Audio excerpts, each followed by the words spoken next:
A Way of Shadows by Brent Weeks, Chapter 52. Drink yourself blind, then, Aegon said. He didn't care if the king hurt him. He didn't care if the king killed him. Just when I thought I could deal with this bastard. He disgraces his own daughter and shames a man who's given everything he loves to serve the throne. Aegon had been able to steer the king through the marriage of Logan Geyer and Janine Gunder, but the king had hated the idea.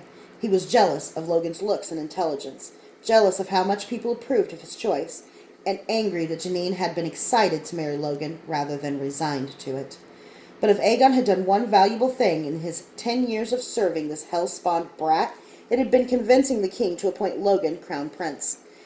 Not that Logan would ever forgive him, but it was for the good of the realm. Sometimes duty required a man to do things he would do almost anything to avoid. It had been duty that had compelled Aegon to serve Aelin Ninth, and only duty. Like Aegon, Logan wasn't a man who would shirk his duty, but also like Aegon, that didn't mean he had to like it. Logan would probably hate Aegon for it for the rest of his life, but Cennaria would get a good king. With Logan's intelligence, popularity, and integrity, the country might even become something more than a den of thieves and murderers. Aegon was willing to pay the price, but it didn't sit well with him. He'd seen himself in Logan's eyes, realizing he was pledged to a destiny he would never have chosen. He'd seen the look on Sarah Drake's face. Logan would live with the guilt of that betrayal for the rest of his life. The sight had seared him. Aegon had barely been able to touch his food tonight. The king tossed back the rest of his wine. The nobles were still buzzing. It wasn't the pleasant hum of conversation usual at Midsummer's Eve. Their tones were hushed, their glances furtive. Everyone offered an opinion on what the king was doing, why he would appoint an heir and then insult him in the same breath. It was madness. Slowly, the king emerged from his tears and silence. He stared around the great hall with hate-filled eyes. His lips moved, but Aegon had to lean close to hear what he was saying. He wasn't surprised to hear the king muttering curses, one after another, droning on and on, mindless in his rage. Then the king burst out laughing. The hall quieted once more, and the king laughed louder. He pointed at one of the nobles, an unassuming count named Bertz. Everyone followed the king's finger and stared at Count Bertz. The count stiffened and reddened, but the king said nothing. His attention wandered, and he started cursing to himself again. For long moments the nobles continued staring at Count Bertz, then looked at the king. Then Chancellor Stigler, who was seated at the head table, stood up with a cry and shouted, "There's something in the food!" The Chancellor tottered and collapsed back into his chair, his eyes rolling up in his head.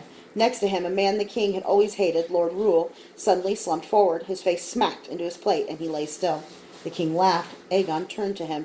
The king wasn't even looking at Lord Rule, but the timing couldn't have been worse. Someone cried, "We're poisoned! The king has poisoned us!" Aegon turned to see who had shouted, but he couldn't tell. Had a servant said it? Surely no servant would dare. Another voice took up the shout. "The king! The king's poisoned us!" Laughing, the king jumped to his feet and stumbled drunkenly. He shouted obscenities as the great hall erupted in chaos. Chairs squeaked as lords and ladies stood. Some of them wobbled and fell. An old lord started retching onto his plate. A young lady collapsed, vomiting. Aegon was on his feet, shouting orders to the soldiers. The side door by the head table burst open, and a man in Geyer livery pushed in, holding his hands up to show he was unarmed.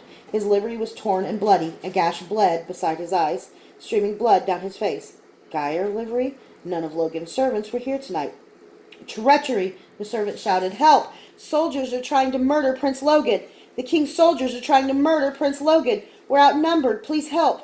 Aegon turned to the king's guards, drawing his sword. "There has to be some mistake. You, and you, come with me." He turned to the bleeding messenger. "Can you take us to the—" "No!" the king bellowed, his laughter instantly turning to rage. "But sire, we have to protect—" "You will not take my men. They will stay here. You will stay here. And you, Brent, you're mine, mine, mine!" To Aegon it seemed he saw the king for the first time.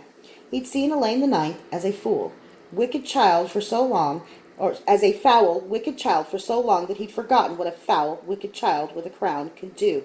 Aegon looked to the king's guards. Disgust was written on their faces. He could tell they ached to go defend Logan, their prince, but duty forbade them from disobeying their king. Logan, their prince, suddenly became so simple. Duty and desire became one for the first time in years. "Captain Arturian," Aegon barked in his command voice, so that every royal guard heard him. "Captain, what's your duty if the king dies?" The squat man blinked. "Sir, My duty would be to protect the new king, the prince. Long live the king, Aegon said. The king was staring at him, confused. His eyes widened as Aegon's sword swung back. Aelin was halfway through a curse when Aegon's sword struck his head off. King Aelin Gunnar the Ninth's corpse hit the table and knocked over chairs before coming to rest on the floor. Before any of the guards could attack him, Aegon raised his sword over his head with both hands. I'll answer for this, I swear. Kill me if you must, but now your duty is to the prince. Save him. For a second, none of them moved. The rest of the panic in the hall seemed far away. The ladies screaming, men shouting, servants armed only with meat knives, trying to defend their retching lord, shouts of treachery and murder ringing in the air. Then Captain Arturio shouted, The king is dead. Long live the king. To the prince. To King Geir. Together, Aegon, the king's guards, and a dozen knife-wielding nobles ran from the great hall. Before Kyler got within sight of West Kingsbridge, he slowed to a walk. He willed himself to be a shadow and looked at himself. He looked like a raggedly cut piece of darkness. That was good. Jerzo had told him that the ragged edges obscured the humanness of his figure and made a wet boy harder to recognize. Kyler thought that his talent would also be muffling his steps. He wanted it to, but he had no idea if it was. He couldn't afford to find out the hard way. He rounded the corner and saw the guards. West Kingsbridge was controlled with a large gate like the castle's own gates, hand-thick oak reinforced with iron, 20 feet high and spiked along the top, with a smaller gate inset. The big male guards looked nervous. One was fidgeting, awkwardly turning his whole head to look to the sides. The other was more calm, pointedly staring every direction except down to the river. Kyler came closer. He recognized the men despite their helmets, and not only because the twins had matching lightning bolt tattoos on their faces, they were bashers and good ones. Lefty, he was the one with the crooked nose, and Bernard. Kyler looked where Bernard wasn't looking. In the darkness, an unwieldy barge squatted on the river like a beached sea cow. Its doors were open, but no one held any lights. But darkness no longer affected Kyler's eyes. If he'd had more time, he would have marveled about that as night fell. If anything, his vision improved as the shadows became more uniform. Through the open doors of the barge, he saw rank upon rank of soldiers. Each wore Cenarian livery, but with a red kerchief tied around one arm. Common soldiers with kerchiefs on their left, officers with them on their right. The soldiers weren't Cenarian. Under their helmets, secreted in the shadows of the night, Kyler saw the stark, cold features of Northmen. Hair as black as a raven's wing, and eyes as blue as frozen lakes. They were big, raw-boned men, weathered and hardened from exposure to the elements in battle. So they weren't just Caledonians, they were Caledonian Highlanders. The God King's fiercest, most elite troops, all of them. In daylight, they would be obvious to any Cenarian in the castle, but at night it would take time for the Cenarian soldiers to realize that they were being attacked by a foreign enemy. The Cenarian soldiers would figure out that the armbands were what the Caledonians were using to identify each other, but it would take time. Each new group that encountered the Caledonians would have to learn it for themselves. Kyler saw another barge pulling up to the river, only 100 paces away. Caledonian Highlanders tended to be broader and deeper of chest than most Caledonians, and while a few free tribes still held out in the mountains, those who had been absorbed into the empire had become its most feared fighters. 400 or 500 Highlanders? Kyler couldn't tell, but he guessed that the other barge was full of the elite soldiers too. If so, Calidor meant to take the castle tonight. The rest of the country would crumble like a body derived of its head. Several witches were talking as they climbed the switchbacks from the water up to the bridge. They were scanning the skies over the castle, apparently looking for some sign. Indecision held Kyler frozen. He had either to get inside to save Logan. Surely Roth would have either Hugh or Durzo kill all the dukes, especially after all of Logan's fighting on the Caledonian border. Just as surely, the murder would happen shortly, if it hadn't already. Kyler could go inside and try to stop the hit, or could try to oppose the Caledonians out here. By myself? It's madness. But just watching the barge pull closer to the bridge made him furious. He knew he should feel no loyalty to Cenarian, but he was loyal to Logan and Count Drake. If this army got into the castle, it would be a massacre. So he needed to fight inside and outside. Great. Kyler looked at the Sakage impostors manning the bridge. Bashers wouldn't know or care about the bridge's defenses, much less have the discipline to dismantle them. All they had done was turn the crank that lifted the massive iron river gate. Then, in the sky above the castle, Kyler saw a long arc of blue-green flame. He started walking. The witches looked pleased. They conferred with an officer who started barking orders. One of the Caledonians raised a torch and waved it twice. Lefty and Bernard took torches of their own, walked to either side of the bridge, and waved twice. All clear. Right. Kyler drew retribution. As it hissed out of the scabbard, the bashers turned. Lefty blinked and leaned forward. With the torches in their hands blotting out their night vision, all they saw was a thin strip of dark metal bobbing and floating through the air. Then it moved with terrible speed. In a moment, both men were dead. Kyler replaced the torch he plucked from Bernard's hand and checked the men on the barges. They had already formed up and were walking single file up the narrow switchbacks that led to the bridge. Grabbing the keys off Bernard's body, Kyler opened the gate and slipped through the inset door. The crank and the release for the river gate were there. The gate itself was simply a massive counterweighted portcullis that could drop into the water, in this case, onto a ship. Kyler threw the release. The river gate dropped 2 feet and didn't crunch. It clanged. Kyler looked over the side of the bridge. The river gate had slammed down onto magical stops that glowed and sparked in the darkness. Witches were on the deck of the first barge, shouting. He ran into the guard station. There was a fire pit with a cauldron full of stew, cooking paraphernalia, a helmet, several cloaks, chests for the men's personal belongings, and a set of knucklebones on the low table. There was a closet full of old, broad carpets stuffed in fat buckets. Kyler rushed out of the guard station. Surely the king wouldn't have left his military bridge with only the defense. The pilings of the bridge were wood, sheathed in iron, impervious to fire. The sheathed wood still got wet, but couldn't breathe and release the water it absorbed, so every beam rotted within years and had to be replaced.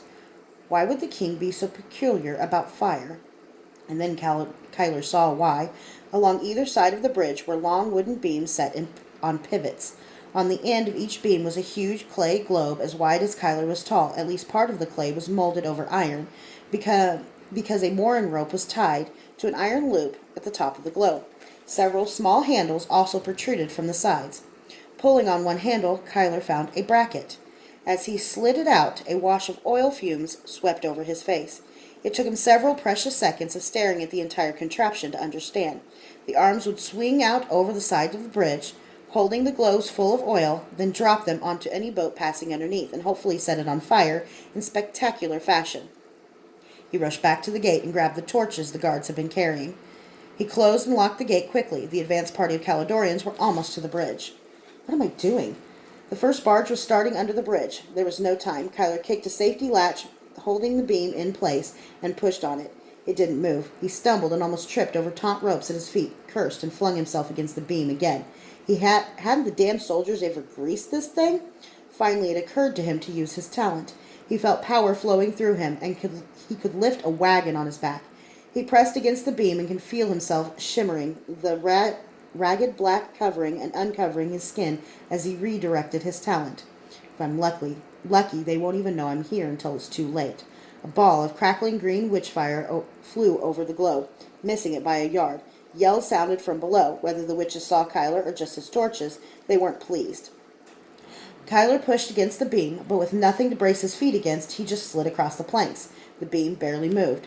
A ball of witchfire caromed off the globe and ricocheted up into the sky. Kyler ignored it. Something white was blooming above the deck of the barges, now directly under him. A small creature took shape in front of a red-haired witch and started flying up like a hummingbird. The witch chanted, his vermarks thick with power, directing the creature. Kyler heaved, and the ropes at his feet tripped him hard. The homunculus took shape as it zoomed toward Kyler. It was small, barely a foot tall, and pasty pale. It wore the likeness of the red-haired witch, like ill-fitting clothes. It landed on the globe gently and then ran steely claws into the iron as if it were butter. It turned to Kyler and hissed, baring its fangs. Kyler scuttled back and almost fell off the edge of the bridge. A concussion thudded below. The air in front of the red-haired witch rippled like a pond, absorbing the shock of a thrown rock. Something was moving as if it were just under the surface of the air, something huge. Reality itself seemed to be stretching and tearing. Kyler saw hell and rushing skin as reality itself ripped under the pressure of the worm's passage. It was coming for him. 20 feet from him, reality frayed and tore. Kyler had one glimpse of a gigantic, lamprey-like circular mouth. It seemed to throw its mouth inside out in a spiny cone. Then the narrowest ring of teeth hit the homunculus, and the teeth snapped in the opposite direction, tearing into the pasty creature. Each successive circle of teeth pulled and snapped onto everything surrounding the homunculus with hideous strength, the cone inverting, sucking everything in. The last, widest row of teeth snapped close on the widest part of the iron globe, and the pit worm whipped back into its hole as suddenly as it had emerged. The air ripped again, and then faded as if nothing had happened. The homunculus was gone.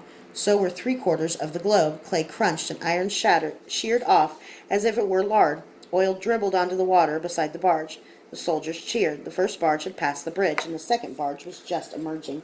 Feeling weak, Kyler scooted back and almost fell on ropes again. He cursed loudly, then his eyes followed the ropes. They were connected to a pulley system attached to the beam. I'm an idiot! Grabbing a rope, Kyler pulled it hand over hand as fast as he could. The arm supporting the second globe swung out over the side of the bridge smoothly and easily. Kyler heard a yell, and 2 green missiles flew past. Next to the pulley, there was another rope. Then, probably important. Kyler yanked it, and the beam holding the clay globe suddenly dropped. The globe dropped with it. For a moment, Kyler was afraid that he'd just dropped his only weapon straight into the water. But the mooring rope swung the globe like a pendulum a foot above the river. The globe slammed into the second barge at the waterline. There was no explosion. The side of the boulder that struck the barge was iron beneath a patina of fired clay. It burst through the side of the barge as if the whole were birch bark and blasted through crowded ranks of Highlanders. The rest of the globe was clay. It disintegrated. The oil that filled the globe splashed violently over men and their gear, soaking the wood decks. Kyler looked at the barge from above. A nice hole gaped at the waterline, and the men inside were screaming, but he hoped for something more impressive. Boom! The barge exploded. Flames leaped out of the hole the globe had made and tore it to 3 times its original size. Fire burst from the portholes. The doubled and redoubled screams of men were swallowed in the sudden roar of flames.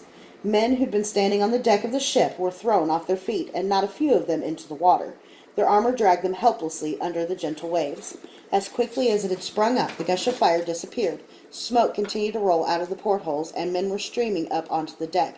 The barge listed heavily. An officer, bleeding from a gash on his head, was bellowing orders, but to no avail. Soldiers leapt from the deck to swim for the shores that looked so close, and dropped like rocks. The water wasn't deep, but with heavy armor, it was deep enough.